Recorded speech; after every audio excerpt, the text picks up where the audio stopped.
very much.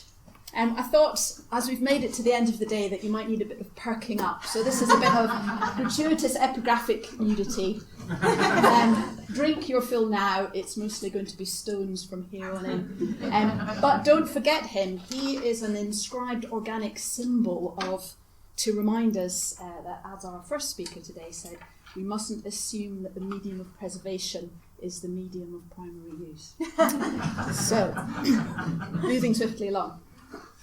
The 4th, 5th and 6th centuries AD were a period of massive change in Britain and Ireland, encompassing the collapse of Roman rule, the end of the monetary economy, the remilitarisation of civilians in the face of migration and slave raiding, not only in the former province of Britannia, roughly modern England and Wales, but also those areas beyond the imperial frontier, Scotland and Ireland, which, though not directly ruled by Rome, had nonetheless been profoundly entangled with it for centuries.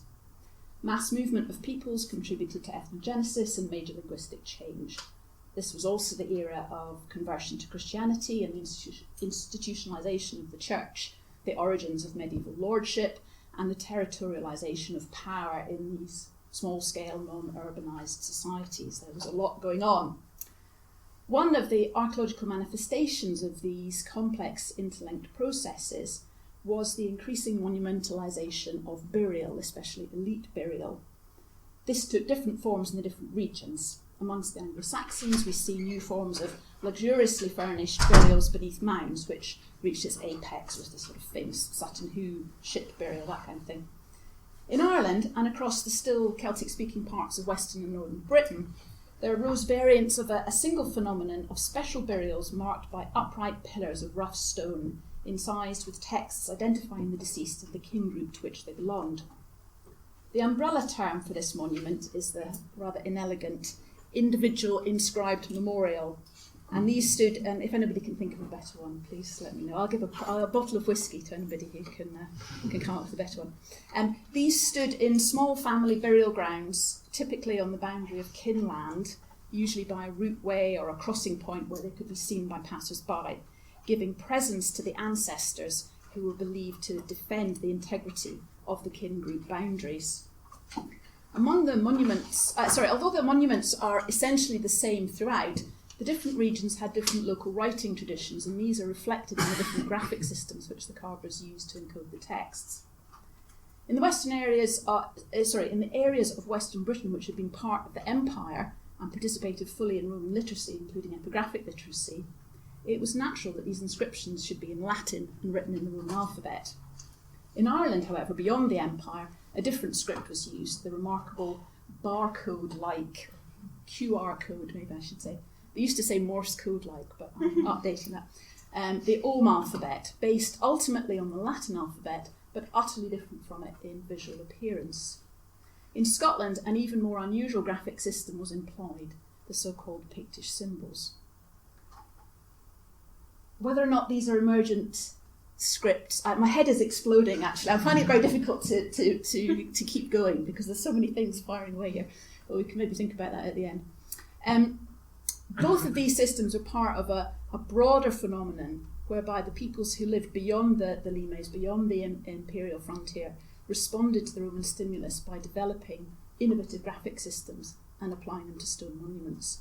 And although I don't have time to go into it now, there are many parallels between Ogham and the earliest phases of the runic tradition, and between the Pictish symbols and the Gotlandic picture stones. Runes and Ogham are alphabetic systems which are well understood. The Pictish and Gotlandic stones, in contrast, are carved with symbols which are barely understood at all. The Gotlandic ones seem to be a somewhat fluid repertoire of iconic graphic images. I don't think you could class them as a script, but as I hope to argue today, the structured conventionality of the Pictish system makes it likely that it should be classed as a writing system of some sort, even if it currently eludes interpretation. So these are the two systems I'm talking about. Before I get to the Pictish symbols, I want to first concentrate on the Ogham alphabet. You'll sometimes see it spelled without the H and pronounced Ogham, but I'll stick to Ogham. We have a little over 300 or so surviving examples of pillars inscribed with text in the Ogham alphabet, and these constitute our earliest evidence for the Irish language. All the texts are comparatively short and consist of simply the name and patronymic or family identification of individual men, only one of whom is mentioned in the sparse historical record, annoyingly enough. Ogham stones are found all over Ireland, but especially in the southwest. They're also found in areas of Irish settlement on the Isle of Man, in Western Wales and southwest England. Ogham also took root in Scotland, where there are over 40 examples. If you're interested to find out more about Ogham, I highly recommend the excellent Ogham in 3D project website from the Dublin Institute of Advanced Studies. They've done a lot of digital scanning and the various models and other resources of the surviving stones on that website. Ogham stones are not easily datable. The majority have been found in secondary locations, but as far as we can tell, the earliest examples of monumental pillars inscribed with Ogham date to the beginning of the 5th century, or maybe very slightly earlier. The bulk were carved during the following century or century and a half, so a relatively short period, with the tradition lingering on slightly till the early 10th century, by which time the church was beginning to insist that proper Christians were buried in churchyards, not in the old family burial grounds, and the tradition of individual inscribed memorial pillars of the old type was abandoned. There are so many different aspects of the Ogham tradition which relate to the themes of this conference, especially in light of the last paper, but I've chosen to focus specifically on the question of form and how an understanding of the script's social and cultural context leads to an understanding of its remarkable appearance. The Ogham script is highly unlike other European scripts in a number of respects. Traditionally, it's written not on a flat surface, but across the angle of two adjacent faces. I don't know if that's unique amongst the world writing systems. I'd be grateful if anybody knows of any other cases of this. Traditionally, it also always reads vertically, with the letters to right and left at a central reference line. The individual characters are composed of identical parallel lines, bundled together in groups of between 1 and 5 strokes. And these bundles belong to one of 4 groups, or ecne, distinguished by position, either to the right of the central stem, to the left, diagonally across both right and left, or on the edge, neither to right or left. 4 logical options. Our earliest text about the Ogham alphabet, the 8th century grammatical text, likens the reading of an Ogham inscription to the climbing of a tree. First with your right hand, then with your left hand, reflecting the order of the alphabet, with the B group consonants first on the right, and then the H group consonants on the left second. And it's a great image. So with these 4 positions, 5 letters in each, we have a total matrix of 20 letters. Significantly, the vowels are in a separate category at the end. Now, other writing traditions conceptualise vowels separately from consonants. Sometimes they're indicated by diacritics, but it doesn't seem to me that it's particularly common to have them as a separate visual class of independent characters. And again, I'd be interested if there are examples of this. Clearly, the Ogham alphabet did not gradually evolve into existence. Rather, it was invented as an integrated system complete in itself by a single inventor or perhaps a small group of collaborators. Linguistic and orthographic features indicate that the inventor was literate in Latin, although in the light of the last paper, that's something I need to think about a bit more. But they certainly were to some extent aware of Latin grammatical teaching and spelling conventions, yet they have diverged very dramatically from the model. Once established, Ogham writing did start to develop, and as centuries go on, there are a number of innovations are introduced to keep it relevant to the evolving language and to enhance legibility. Once the practice of writing in the Roman alphabet had been introduced in connection with Christianity and norms of book production had become entrenched, we start to see their influence on Ogham, which previously was an epigraphic script only. So it starts to come to be written horizontally. There's extra characters with complex shapes, ill-suited for carving. Instead, they smell of the inkhorn in a famous phrase. And we do actually find Ogham scribbled in the margins of later manuscripts in the Latin alphabet. I didn't bring a picture of this, but everybody's favourite Ogham is one written in the margin that just says Lahirst, which is hangover. So, I should have brought that one, never mind. Today, I don't want to sort of focus on this later development, but I want to focus on this moment of invention, Why did its designer produce something that looked like this? We've got unworked lumps of rock incised with nothing more complex than a series of lines. I think they're gorgeous, but I take it that everybody else thinks they look really crude. But I have to stress this is an aesthetic choice. It's not the result of any lack of technical ability. And just to make that point clear, this is a selection of late Iron Age objects from Ireland, roughly contemporary with the invention of Ogham, which reflect this sophisticated geometric art style and very high level of technical craft prevalent at the time. Ogham studies have been dominated by the study of the classic Ogham pillars, which have been mined for their admittedly invaluable linguistic testimony. As a result, though, there's a number of misconceptions that have arisen from a tendency to conflate the Ogham script with the Ogham pillars, and it's essential that we differentiate the two. Various pieces of evidence demonstrate that the Ogham script long predates the Ogham pillars. So just for instance, 3 characters are already obsolete before the time of the first inscriptions. We also see some of our early inscriptions have this sort of X-shaped character, which diverges from the original pattern. And this is the first of a growing series of additional symbols, or forritha, which were added to the original inventory of 20.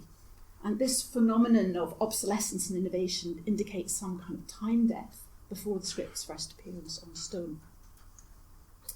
On a very practical note, it's often said that Ogham was designed to be, you read it in the standard books, Ogham was designed to be carved on hard surfaces, like stone or wood. Well, stone and wood are rather unlike one another if you've ever tried to carve them.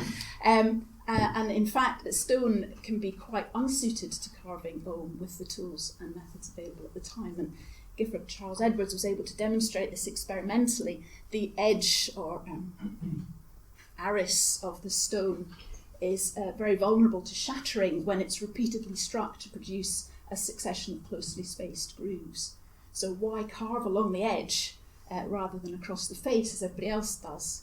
And I'd argue that that's because this convention of edge writing was already established before Ogham was ever applied to stones. So for this and other reasons, which I won't go into just now, I think it's far more likely that the Ogham script was devised specifically to be carved on wood, like runes.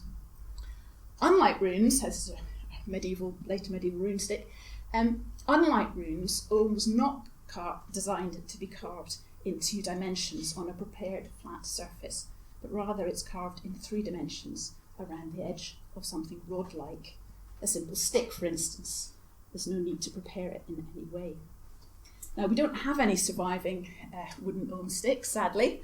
We don't have really any surviving wooden artefacts from 3rd and 4th century Ireland, as far as I know. But these 5th and 6th century Ogham inscribed bone and antler knife handles, I think, give a good impression of how they might have looked. I've also put up this 8th century maxim about the origin of Ogham. Ogma, the father of Ogham is Ogma, divine figure, and I see that in a new light. Maher Ogham, Lav Muskian, the mother of Ogham, is hand or knife. Even the name of the script itself appears to point in this direction. Now, the etymology has not been fully worked out yet, but I think people are agreed that the first element, Og, refers to the sharp point of a tool. We have a number of references to the carving of Oghams, mostly on wooden sticks or pegs, in later Irish sagas about the ancient past. These date from the 8th or 9th centuries, but they're set in the mythical pre-Christian past. Scholars whose understanding of Ogham is focused on the stone pillars have tended to dismiss these references as anachronistic, an imaginative back projection of writing in a form deemed suitable for these pagan ancestors. But I think this is to overlook the fact that Ogham is actually attested on a range of portable everyday objects, admittedly few in number and linguistically uninteresting, which I think is why they tend to get overlooked. But they're very diverse in type, in date, in place of origin, and in social context. So I think these are the tip of the iceberg and suggest that knowledge of Ogham was potentially quite widespread, not the preserve of the elite, and known to both men and women. Although the number of Ogham pillars dwarfs the handful of post-7th century monumental Oghams in Ireland, the diversity of these and the fact that they encompass graffiti again brings us back to this point that we can't assume that the medium of preservation is the primary or was the primary medium of use. Scholars familiar only with manuscripts repeatedly describe Ogham as cumbersome. Well, it would be cumbersome if you were trying to write out a saga using it with a quill and ink and vellum, yeah, fair enough. But if you're familiar with the script, you've got a sharp knife and a relatively soft bit of wood, it's quick and easy to knock out a short text, far quicker than it would be to write with these materials using the Roman alphabet. Ogham, in fact, is intensely practical, highly suited to its purpose, ingenious, I'd say. And I feel really bad since we've seen these videos that my technological inadequacy means that I wasn't able to video myself cutting an Ogham, but there's a picture of it there. And I just used a hexagonal pencil, which actually is a bit small.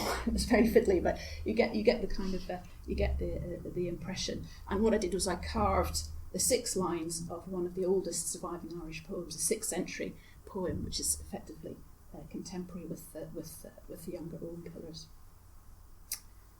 So I think the visual form of the script arises from its origin as something to be carved on wooden sticks, perhaps inspired by a pre-existing and unevidenced practice of keeping tallies by cutting notches in sticks, we don't know. I think that accounts for the short parallel strokes, accounts for the 3-dimensional layout, and I think also the kind of mathematical sensibility underlying its structure. I don't know if you think it would be fair to call Ogham a mathematical script, a mathematical alphabet. So what about the verticality, something that's very striking, very persistent? I think that too arises from the tradition of carving it on sticks. If you've got a stick a bit bigger than that, you've got a stick. If you're right-handed, hold it with your left hand, cut it, stick it in the ground. There you've got your vertical inscription. And I think that's also why verticality is so common in the earliest runic inscriptions, whereas it's otherwise exceptionally rare in European writing systems. We may even have a trace of evidence for the presence of Ogham inscribed wooden sticks in exactly the ancestral burial grounds where Ogham pillars were erected. And this is a super obscure text, Cormac's Glossary, Sanus Cormac, which is a glossary text of about 900, but it's drawing on earlier written texts. And it's explaining this word fey, an obscure word which it says means woe, and it gives various explanations of this word, but the one that interests me is it talks about this rod of yew, which was used by the Gaels for the measuring of corpses and the graves in which they were interred, and this rod was always in the cemeteries of the heathen. Everybody was afraid to take this rod in their hands, and anything that was hateful to anyone was used to be compared to it, or they would inscribe it on it in Ogham, hence the saying, fey frish, a fey against you, a fey on you, which has become proverbial. For just as the rod known as fey is hateful, so too is any other thing to which it is compared.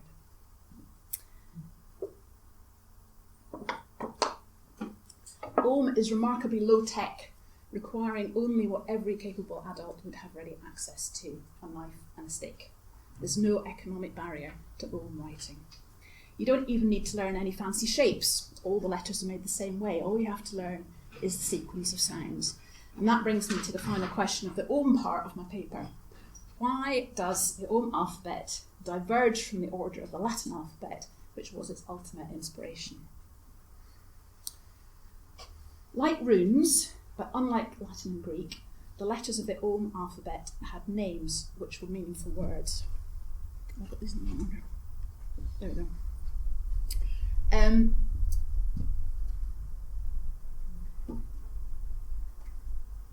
Now, quite a few of them, although by no means all, referred to trees. And whoever was talking about onomatopoeia, we do have onomatopoeia ones, so I'll need to think about that. So these letter names have been one of the keys to establishing the meaning of the different characters. And doubtless these names made it much easier to memorise the sound values. The question is, why did we learn them in that order? The order of the Latin alphabet derives, of course, from that of the Greek, which in turn is derived from the Phoenician. We were talking about this at coffee, this incredible endurance of this essentially arbitrary sequence of letters reaching back, almost 2 millennia.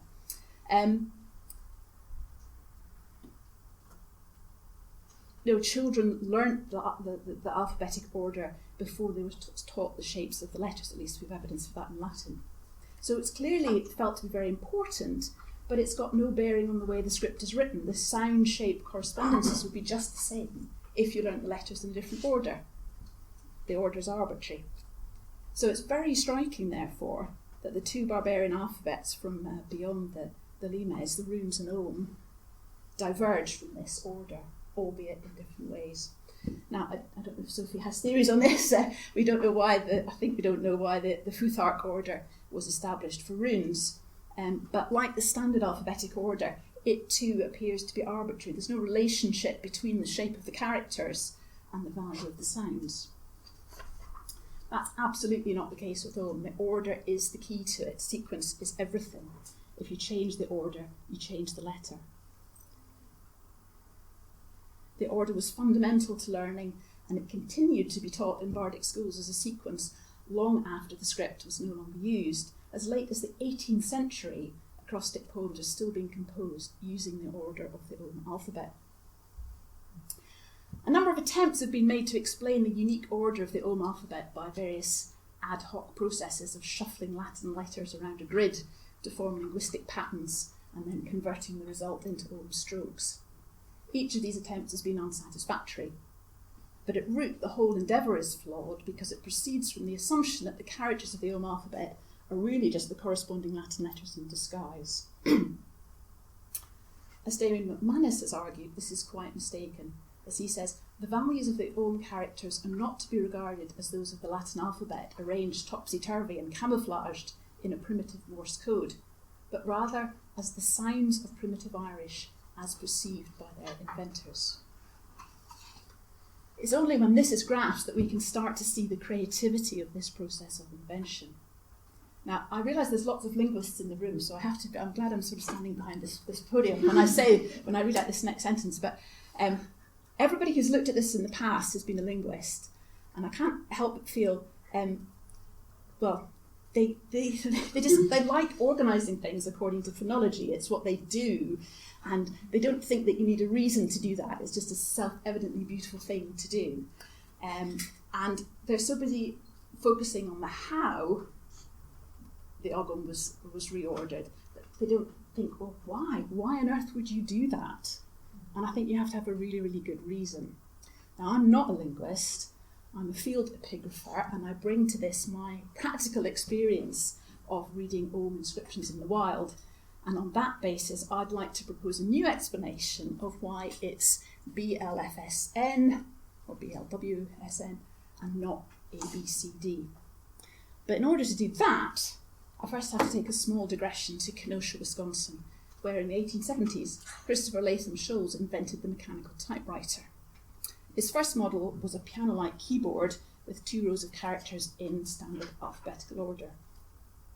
Now, many of you will be too young to remember typewriters, but those of you who do will remember that when you press the key, up sprung this metal arm and to strike the paper with the character. The problem was, if neighbouring keys were pressed simultaneously or in 2 rapid succession, then the arms would clash and they'd get all tangled and it would jam. So Christopher Latham Sholes' solution was to move the keys around so that commonly used letter pairs, like TH and ST, were not adjacent.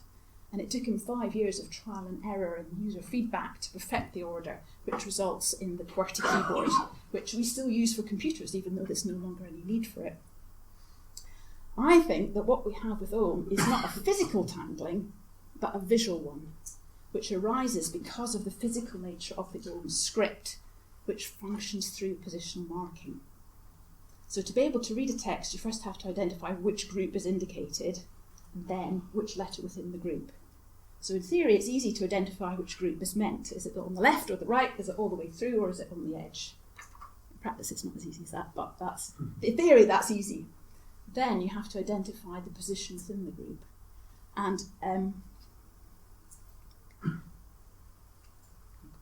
I should have put a picture of all that there, but I'll see if I can find it. There.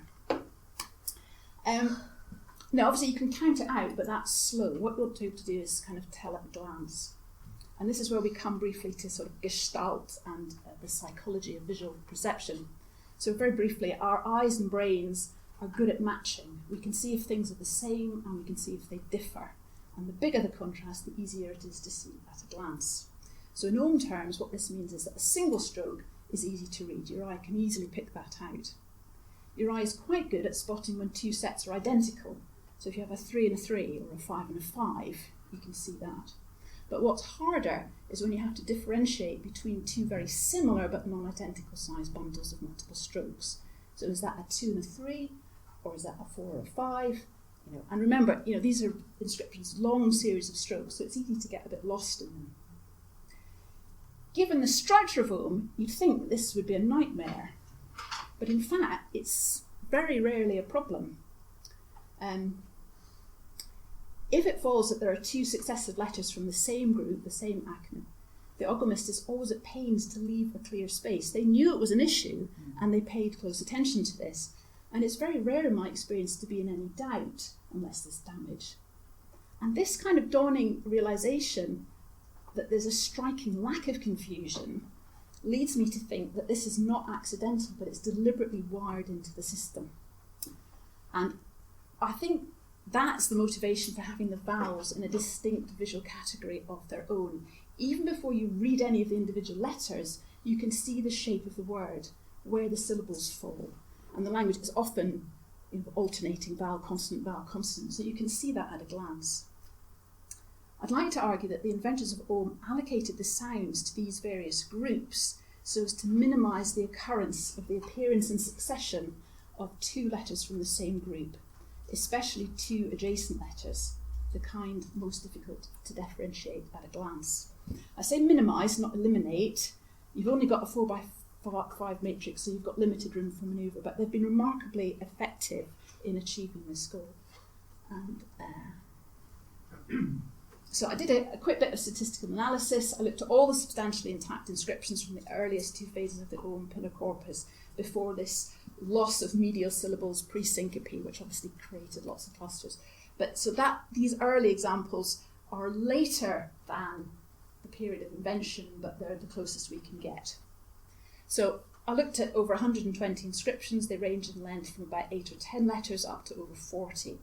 And the overwhelming sequences are alternations of vowels and consonants. That's just the shape of the language. The exception is where we get double consonants, and that's quite common because it's a way of spelling lenited or lenitable consonants. But the eye finds these quite easy to pick out, these identical pairs. If we look for clusters of non-identical consonants, we find that they are comparatively rare in the language, and my corpus included only 34 instances in total. What's striking is that in all but 3 cases, the pair of letters come from different groups, different acme. In other words, they're clearly differentiated by position and size, and you can instantly tell where one ends and the next begins.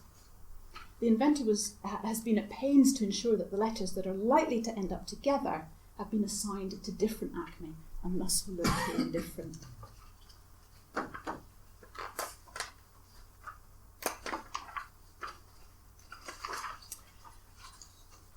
Now, it's given that there's only 20 positions, it's proved impossible to eliminate all the clusters, but they've certainly minimised that to the greatest extent possible. And you'll see that all the ones that recur, all the most common ones, are sorted. And in only 3 cases has it proved unavoidable. And it's interesting that even in that case, they've gone to make them most unalike, 2 and 5.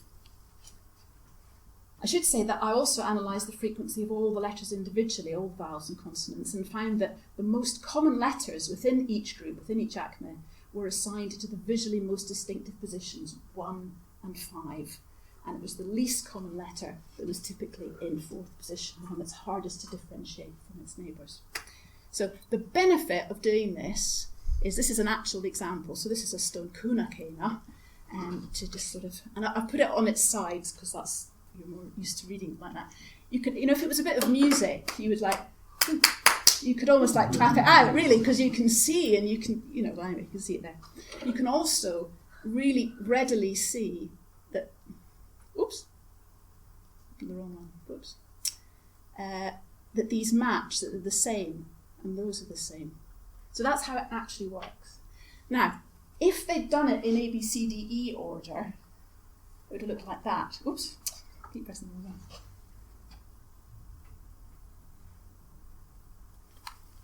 It would have looked like that. it would have looked like that. Now, yes, those are the same, but they're somehow harder to pick out visually. And you've got 3 letters in a row. That's really, they wouldn't be that widely spaced on the stone. That's really quite difficult to pick out. So, in conclusion, the Ogham alphabet was designed to be easily learned. There's no fancy shapes to master. It's cheap and easy to carve. Simple notches on an unprepared stick, if that's what you want. Potentially, this would have made it economically and intellectually accessible to a wide range of people. Although the surviving archaeological evidence is exiguous, there are indications that this may well have been the case. The price of this accessibility was legibility. The extreme similarity of letters creates the possibility for confusion. This weakness was mitigated by the unique order of the Ogham alphabet, which is fundamental to the system. Separating the vowels into different visual categories meant they could be distinguished at a glance, revealing the shape of the word even before one has started to read the individual letters. The allocation of sounds to different acme was done to minimise the need to juxtapose visually similar letters. And the end result is that, despite first appearances, all inscriptions are in fact easy to read and easy to carve. A truly remarkable achievement. I've kind of run out of time and I haven't done anything about the Pictish symbol. So I think I'll just skip. So Pictish symbols, a very different kind of system. I proposed 20 years ago, can't believe it's that long ago, that they have many of the features of a writing system. We can tell from context things about them. You're taking this all in very quickly. This is good. So pictures speak louder than words. They appear beside it. They used Ogham as well. They also have a more limited use of Roman script. And they keep using them for hundreds of years. So they work. They're useful for whatever they are. To be a writing system, it has to be conventional. It has to encode language. Well, is it conventional? Yes. Not geographically variable. And they continue in time. I mean, these are much later monuments, much more complex visually, but you've still got these same basic shapes. That's the inventory of the symbols. The ones that people always reproduce are the animals because they look so lovely, but in fact they're very rare. It's mostly combinations of abstract geometric symbols. One lot are instantly recognisable. Mirrors and combs, we find these in archaeology. The rest, there have been any number of mad attempts to interpret these, mostly based on anachronistic visual, like plan views and things like that, which are just clearly mad. I think the reason that we can't work out what they represent is that they weren't meant to represent anything, and that they're abstract. But I'll need to think about this in terms of real paper. But some of them are very, very common, and a smaller number are quite common. Most of them are very uncommon. So how do they work? Symbols, the statements appear to be primarily pairs. 2 symbols appear equal size, stacked vertically. You can be in upper position or lower position. Very, very occasionally they combine with themselves, but that's very unusual. You can sometimes get in optional third position, the mirror and comb. But the mirror and comb never appears in primary position combined with other things. You only get it as an extra. Some of the symbols have these bent rods. Only 4 of them can appear with or without some kind of qualification there. On the later symbols, you sometimes get more. On the later stones, you sometimes get more symbols, but this paired syntax is sustained. All the rules that we can see on the earlier symbols continue onto the later ones. I'm nearly finished. These later ones are helpful because we have additional information, so we can see these seem to be labelling individuals. I think the only explanation that covers all these diverse contexts is that these represent names. But how they could possibly do that, we don't know. Some people have suggested they might be family names, tribal names, and that these are marriage alliances, but then they would expect to be geographically varied, which they're not. So is it a writing system? This is my last slide. Is it a writing system? Well, inventory of systems is about 35. That's kind of at the upper end of what an alphabet would be expected to be. But how can it be alphabetic if there's only 2 characters, or at most 3 characters per statement? If it was ideographic, then why are there so few symbols? Why not use the Roman alphabet? Why not use the Ogham alphabet? Why keep using symbols when they have access to these other ones? Well, it's to do with identity, and it's to do with legibility and pride in national traditions. That's the end. Thank you very much.